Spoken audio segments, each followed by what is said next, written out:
cricket, so I'm going to switch up the conversation a little bit here.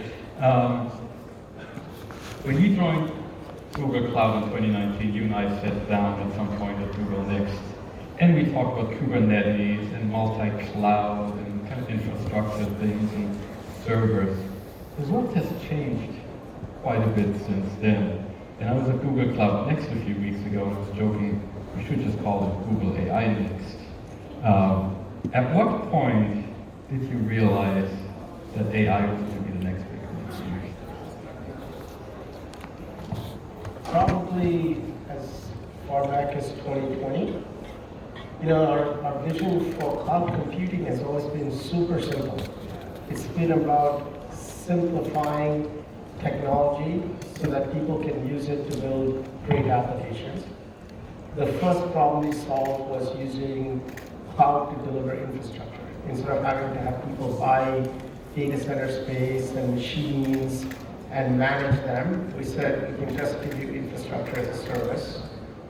Then we built managed services on top of it so that if you had challenges getting access to people, for example, to manage a database or to do cybersecurity or to build collaboration tools, we could give it to you as a fully managed service. So when AI came along, we started our work at Google back, almost 20 years ago with AI.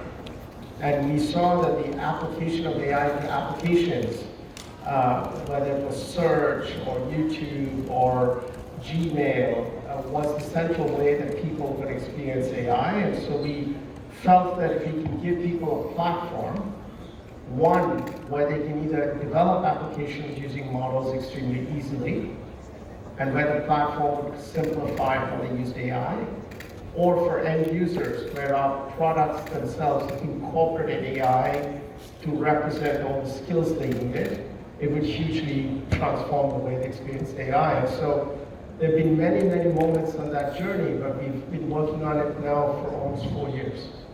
And when you talk about AI, right, are you talking about generative AI already at that point, or are we more thinking about the machine learning as we used to call it back then? We've worked through 4 evolutions of AI. The first version of AI was what we were doing for classification. Classification, for those of you who use Google search, if you go and type into search and say, find me an image of a cat, it returns an image of a cat and not a dog because it's doing classification. If you then say, find me an image of a cat in my drive, but you don't have an image of a cat in your drive, but it returns an image of an animal and not a plant, it's doing something called categorization. The third flavor that we brought out was prediction. Prediction is, hey, I'm managing supply chain or inventory or demand picture. Tell me how my inventory is going to look like if trends continue like this or if they change. And that's using statistical methods or what we call Bayesian models to do prediction. And then generation is where you train a model on a set of data, and then the model can generate output based on the data it was trained on. And so those are multimodal models where you can talk to it using either chat or text, and it can respond in text, chat, it can generate code, it can generate images, audio, video, and different modalities. So for us, it's the 4th generation. Many of you use our products, like for example, if you use Gmail, we're helping you write. And we're helping you write at scale. We use underneath, when you say, you get suggestions like autocomplete something for me, or type in things, we do that 180 billion times a year, which is 500,000 times a day, 500 million times a day, 500 million times a day. And so we've been using AI inside our products from as early as 2014. So that's a lot of history in how we built AI models, but also brought it to people. Was there a moment for you when you first saw a demo of generative AI where you said, yes, this is something we have to go all in on? There were many different applications which we saw were truly, transformative. One of our teams, for example, we run many of the largest contact centers in the world. And contact centers are fairly sophisticated in the sense of the number of different types of questions you get and how sophisticated your understanding of a user's intent and being able to respond to it. One of our teams has built a model which is actually being used by many companies now to understand questions. And we had an organization provided 1 billion user inputs, meaning there's potentially 1 billion different combinations of questions that could come in. And the model was remarkably accurate in responding. And that's when you have the moment that a normal person would have a hard time remembering 1 billion combinations and being able to handle all of them. And here's a model that's handling a very, very sophisticated set of questions and being able to do it with remarkable fidelity. Most people can handle. No, just kidding. So, let me talk business for a second here, because when you took over Google Cloud was kind of the number 3 cloud. You still are. When you think of AI now, is that a moment where you can kind of reset this game? Just if you look at our growth, when I joined Google, our cloud business was the 28th largest software company in the world. Today, we are 3rd in cloud, but we are the 5th largest software company in the world. There are only 4 others larger than us, and they were all founded before the year 2000. So in 4 years, we've created one of the 5 largest software companies in the world. We look at our growth rate as a metric of our success. A big part of it has been finding the problem that customers are going to want to solve and being able to solve it better than anybody else. So when we look at AI, we saw people wanting to have 4 capabilities. One is really world-class infrastructure for training and serving models. And the kind of systems that you can give people to be able to train models faster and cheaper, and also to inference. We today run 50% of all AI startups in the world, and we run 70% of all the AI unicorns. And so the companies that really know the technical detail of what is needed to serve and to train and serve models choose us because we have the most optimized infrastructure. So that was one. The second thing we saw is that companies founding on AI, particularly those that want people to use them at scale, you need a set of services around the model itself. And so we built a platform, and through that platform, we make models available, not just our models, Google models, but also models from third parties and startups. But we surround them with a number of capabilities that people need if they're going to build applications. Take a practical matter. Models are known to hallucinate, meaning they answer, and the answer may not be factual. So how do you make sure you check and look at where the model derived the answer from? That's called grounding. We have services for grounding, for watermarking, for responsibility controls, for synthetic data generation, reinforcement learning, feedback automation. Remember, Google invented most of these things. All the things that we use in our search, in our YouTube and other platforms, the technology that engineers use when we use models internally, we're exposing through our platform for developers so that you get the benefits of all of that. So that's number 2. And the third thing we've always felt is models are evolving on a multi-year journey to do all the skills that humans have. And so when we look at that, the idea we had with models was to take each role that people had and have a model augment it. So for instance, if you're a software engineer at Google, you can use a model to write code. You can use a model to generate the documentation for the code. You can have the model do code inspection, which is I submit code before I'm allowed to check in. I'm going to have the model actually inspect my code to make sure I don't have a security vulnerability in my code, for example. You can have the model generate tests. I know engineers love to write tests, right? Nobody likes to write tests. So the model can generate unit tests. And so this is an example of something that we built. Our people are using at scale, but we're also making available to other companies now so that you can have an expert pair programmer work alongside you.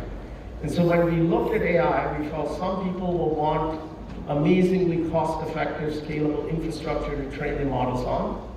Some people will want a platform where they've already built a model, but they want to reach developers through the platform. That's the second piece. And the third piece is some people will want to use models to build solutions for end users. And one type of profile is what we're doing for programmers, where we're building these end user profile solutions for a variety of other users as well. I want to talk about the open ecosystem and programming for a moment, but to get back to business for a second. Do you think AI is going to be the main driver of growth for you? You know, we're seeing growth. You can't grow from where we were to one of the 5 largest companies just depending on one driver. We do think AI will infuse a lot of our solutions. And just to give you an example, we've taken every part of our portfolio and built an AI-powered experience for people. So think of, I'll just give you 2 examples. If you use our collaboration tool, we took each persona in the collaboration tool and built an AI-powered experience. So if you're using our document authoring tool, Google Docs, we can actually help you write. And an author can assist you writing.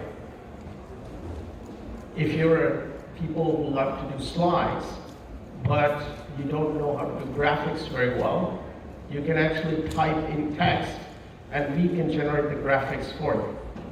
Many advertising agencies are using it to actually build ad campaigns.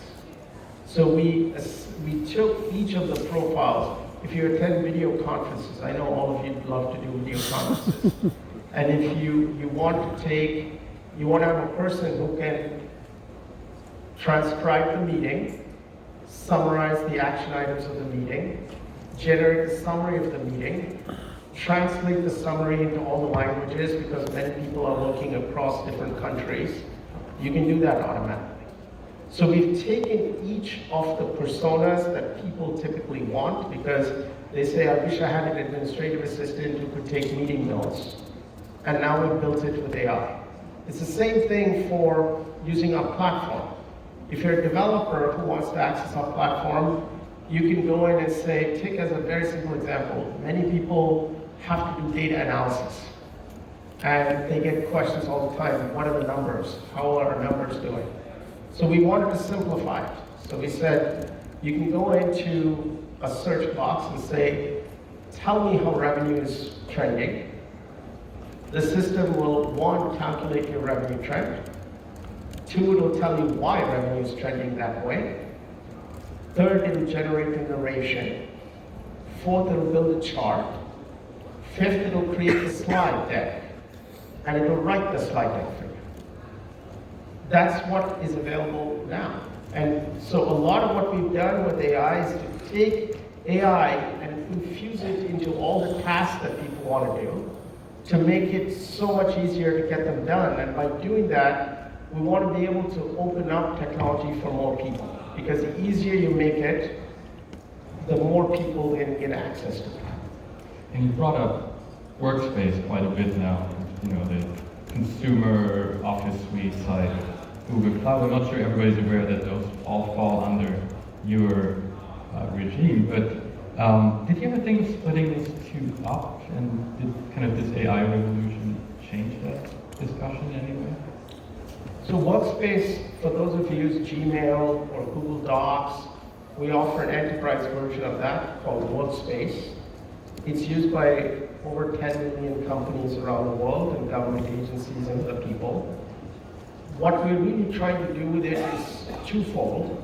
One, to make the experience of using it. If you think about what email systems, word processors, etc. were, a word processor for the last 30 years was just a replacement for the typewriter.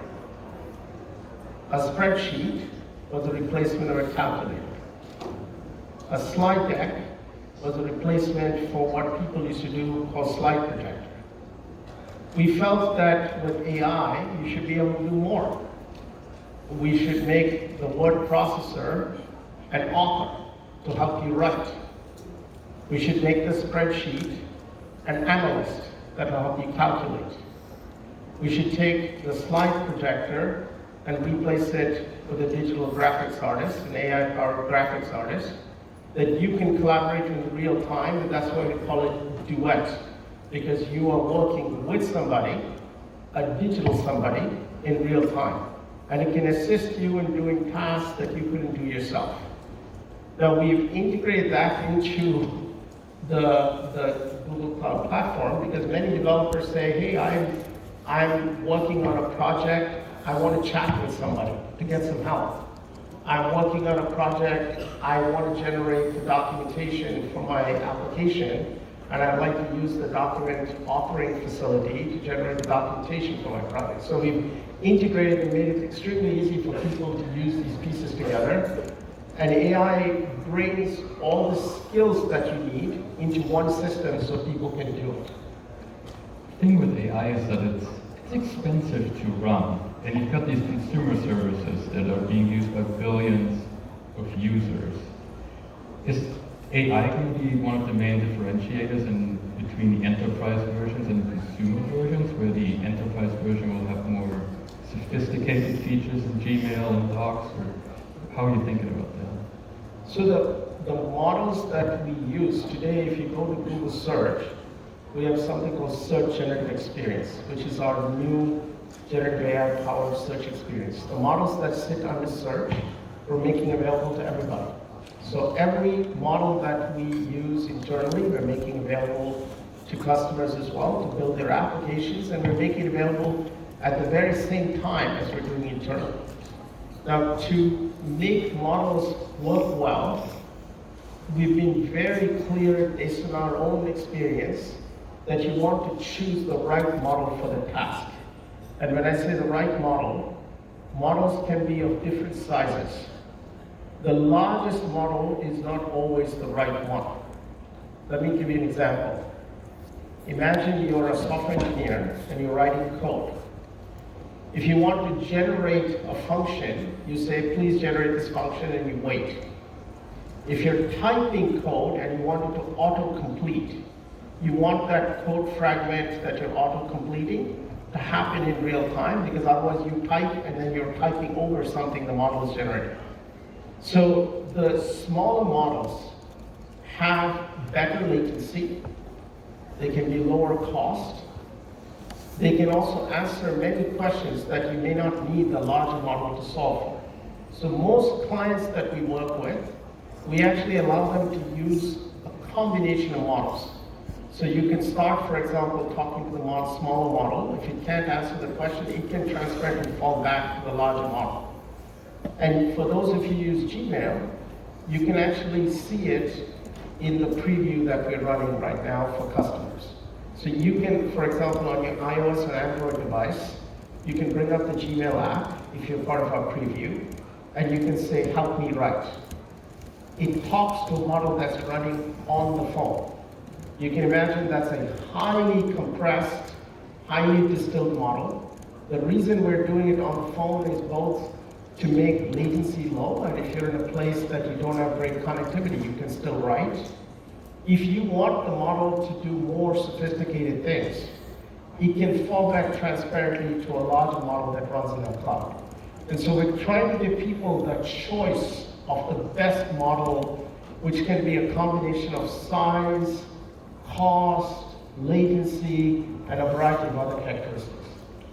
But just to go back to the question, does that mean the free user won't get the choice and get the smaller model, or what is that going to look like? There is a set of features that are generative that we made available generally in Gmail for everybody.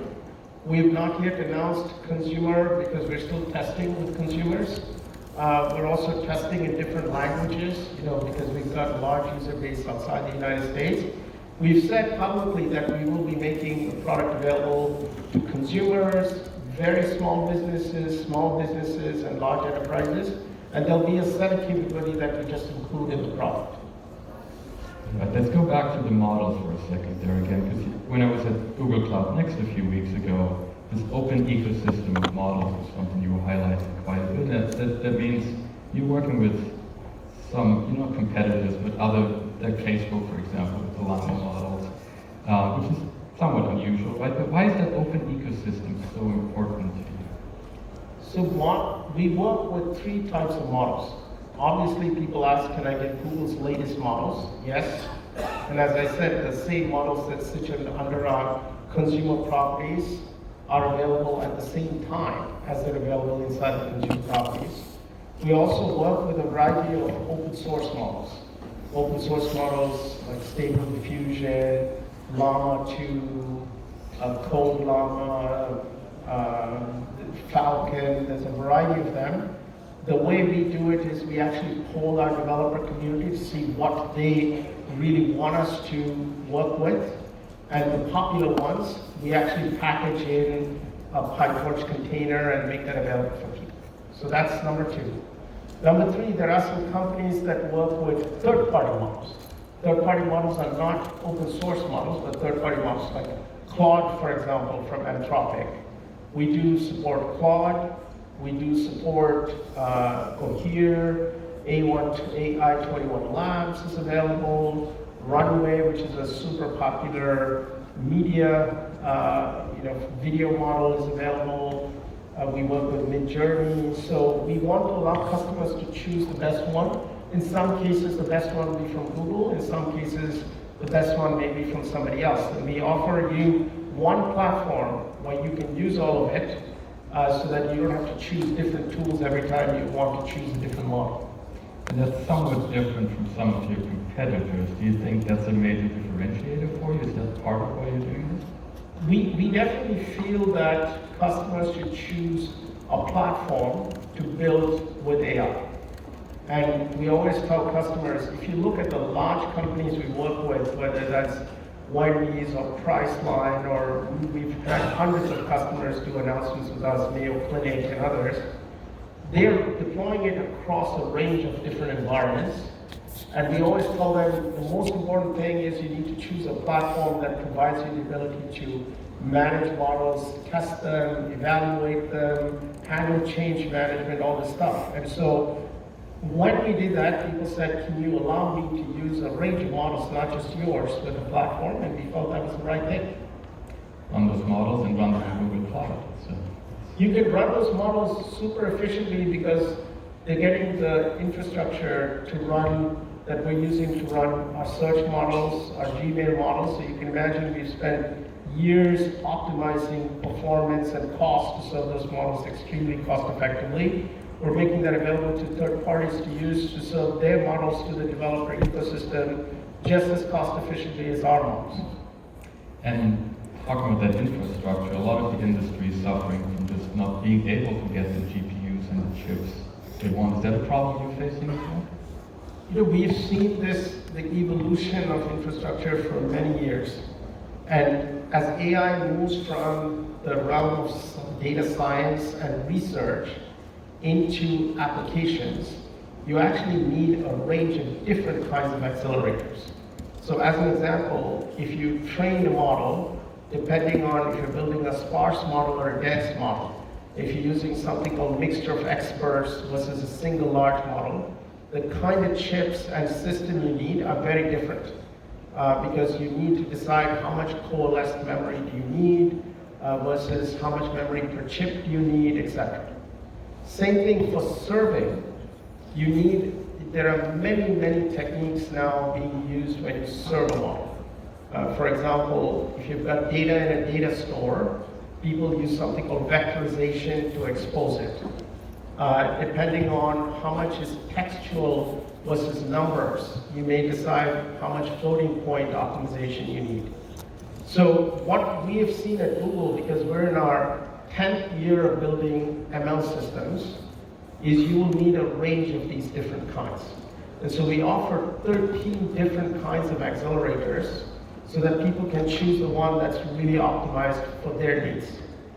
Part of the value of that is we're not bottlenecked on the supply chain constraint. Right now, the supply chain constraint is around a manufacturing process called chip on wafer on substrate.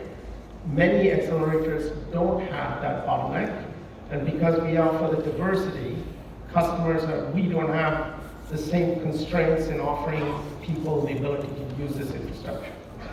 You said earlier on your constraint is more in the number of people you have that can install those chips in your data center. There's obviously we've not yet built a system where a chip just walks into the data center and plugs itself in, right? So there's lots of logistical work we have going on to get the machines in. We use air water cooling for some of our larger systems because they really provide a materially better performance and cost of training.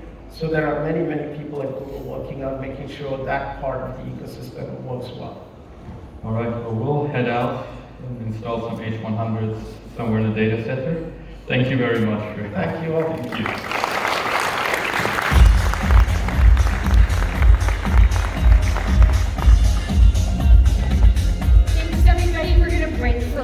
Now, but please come back right at 1 o'clock where Kyle Withers will talk with you starting Sarah Grants and Joey's in Pearson. Don't forget the breakout session.